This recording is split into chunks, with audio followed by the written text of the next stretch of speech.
এই মুহূর্তে আমরা আছি এখন গোপালগঞ্জ থেকে আপনাদেরকে দেখানো হচ্ছে আজ গোপালগঞ্জ মার্চ টু গোপালগঞ্জ এই এনসিপি নেতাদের সমাবেশ ছিল। সমাবেশে উপস্থিত নেতাকর্মীদের আসার পরে মূলত সংঘর্ষটি শুরু হয় সকাল থেকে থেকে সংঘর্ষ হয়, কিন্তু নিষিদ্ধ আওয়ামী লীগ নেতাকর্মীরা একসাথে এক জায়গা হয়ে অনেক বড় একটা সংঘর্ষ তৈরি করে। এনসিপি নেতাদের সমাবেশ শেষ করার পরেই মূলত এই ঘটনাটি ঘটে, যেখানে নেতাকর্মীরা কেউ বাইরে হতে পারে না, এখনও এই এলাকার ভিতরে আটকা পড়ে আছে। এখন পুরো এলাকাটাই থমথমে হয়ে আছে, থমথমে অবস্থায় বিরাজ করতেছে। পুলিশ সদস্যরা তারা টিয়ার সেল সরিয়ে তাদেরকে নিয়ন্ত্রণ করার চেষ্টা করতেছে, কিন্তু পুলিশ মূলত সামনের দিকেও যাইতে পারতেছে না, পিছন দিকেও যাইতে পারতেছে না। দুই দিক থেকে তাদেরকে এক পর্যায়ে বলা যায় বন্দি অবস্থায় করে রাখছে। এখন আপনাদেরকে দেখানো হচ্ছে যে গোপালগঞ্জের যে সংঘর্ষটি সেটা এখন আপনাদেরকে দেখানো হচ্ছে। এই গোপালগঞ্জে মূলত সংঘর্ষটা হয়েছে এনসিপির নেতাকর্মীরা আজকে আইছিল গোপালগঞ্জ থেকে তারা একটা সমাবেশ করার কথা ছিল। সেই সমাবেশ থেকে মূলত এই ঘটনাটি ঘটে, যেখানে এনসিপি নেতাকর্মী তারা উপস্থিত ছিলেন। এই উপস্থিত থাকার পরেই সমাবেশটি শেষ করার পরপরই এই সংঘর্ষটি তৈরি হয়। পুলিশ তাদেরকে লাঠিচার্জ টিয়ার সেল মেরে সরানোর চেষ্টা করতেছিল, কিন্তু কোনোভাবেই তাদেরকে সরানো সম্ভব হচ্ছে না।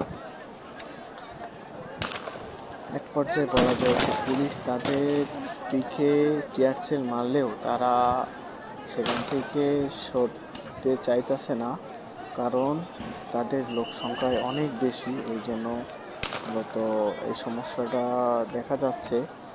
কিছুক্ষণ আগে সেনাবাহিনী এসে পুরো এলাকাটাই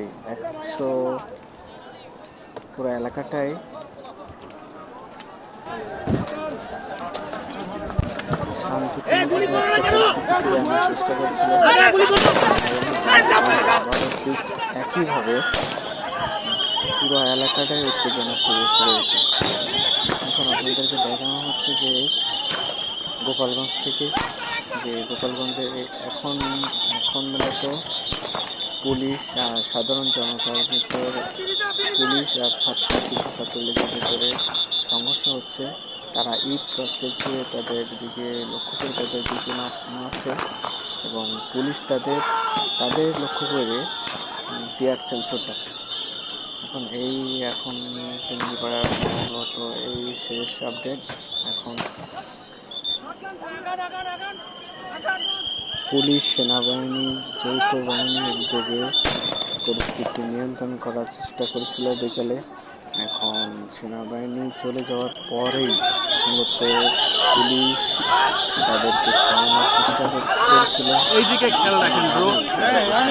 যাচ্ছে না, তারা দলবদ্ধভাবে পুলিশের ওপরে ইট পাটকেল ছুড়ে তাদেরকে আহত করার চেষ্টা করতেছে।